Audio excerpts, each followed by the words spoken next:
ئیتر بە هەزاران کەس لە تارانە ئیشکاری تەرجمەکە 5 نەخۆش ملا بوو هەمووی سەرەتان بوو. بۆکان محەممەد 20 ساڵە بە خێزانی نیشتەجەی تارانە لە تارانی شوکاری وەرگێڕی و ڕێنیشاندنی نەخۆش و هاوڵاتیانی هەرێمی کوردستان بووە.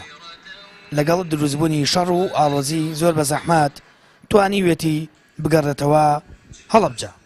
ئەو دەڵێت نازانێت پاسپۆرتەکەی سوتاوە یان لە بردومانەکاندا لە ناوچووە. کام شەڕەش ڕوویدا ئیتر هیچ کۆنتاکتێک نەما لە بینی نوێنەرایەتی حکوومەتی هەرێم یا علاقاتی حیزبەکان لەگەڵ حکوومەتی ئێرانە کە ئایان پاسپۆرتانە چیان لاتەوە بەس هەواڵێک بڵاو بووە کەوتیان بەرپرسی گوزەرنامەکە کە کاتە ئاسایش ئەوێ کوژراوە تر کلیلیش لای ئەوە ئایا نازانی کە پاسپۆرتەکان لەو ژوورە لەناو بیناکە تیا چووە تیانە چووە هەروەنە بێمە وتراوە کە پاسپۆرتەکانتان لەو ژوورا بوو مدیری ئەو ئیدارەش کە بەداخەوە وتیان کوژراوە. ئێمە زۆر هەوڵماندا خۆی گەورە پاداشی خێری کاگیوامەریگەی باتەوە کە خۆی پاسپۆرتی خۆی حاضر بوو بەڵام نەگەڕاوەتەوە لەبەرەوە هاوڵاتی کوردانی کە لە تارانن کاگیوامەرگەی بەرپرسی علاقاتی کۆمەڵی ئیسلامیە لەوێ کە زۆر هەولیدا زۆر کۆنتاکتی هەبوو لەگەڵیانە وتی وڵی هەموو ڕێگەیەکیان تاقی کردوتەوە هیچ نەبێ بە بەرگەیەک بڕۆنە ئەو دێ و بە کتابێک بە نامەیەک وتی وڵی وتوانە بەی شێوازێک ناکرێت.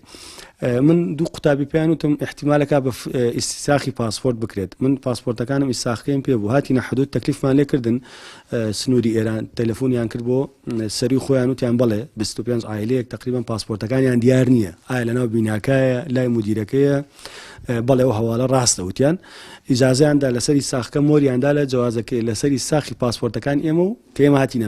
بەپێی زانیاریەکان لە تارانی پایتەختی ئێران زیاتر لە 100 خێزانی کوردی هەرێمی کوردستان نیشتەجێن و لە ئێستادا پێویستیان بە ئاسانکاری تەواوەتی هەیە بۆ گەڕانەوە.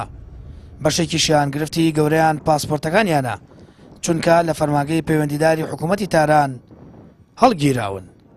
هەرچی زووترە یا لە ڕێی علاقاتی حیزبەکانیانەوە بێت یا لە ڕێی نوێنەرایەتی حکوومەتی هەرێمەوە بێ یا لە ڕێی قۆنسڵخانەی ئێران لە سلێمانیەوە بێت داواکاریەک پێشکەشن بۆ هاوڵاتیانی کە لەوێن تووشی ئەو حاڵەتانە بوون بتوان هەرچی زووترە بگەڕێنەوە لەبەر خاتری خوا لەبەر خاتری ئەو ماڵ و منداڵێک کە لەوێن بەڕاستی چکە وەزعیان بۆ شێوازە زۆر ناخۆشە. بەپێی زانیاریەکانی پەیام 25 خێزانی کورد سەرقاڵی گەڕانەوەن بۆ باشووری کوردستان و لێرەش لە ماڵی کەسوکاریان بەکاتی دەمێننەوە. ئەوانی دیکە کێشە و گرفتی گەڕانەوە و ڕێکاری یاساییان هەیە و داوا لە بەرپرسانی هەرێمی کوردستان دەکرێت کاری خێرا بکات بۆ گەڕانەوە و کەراسانی بۆیان بە پێچەوانەوە ژیانی خۆیان و خێزان و مناڵەکانیان لە مەترسیدایە. سامان فەتاح کەناڵی ئاسمانی پەیام هەڵەبجە.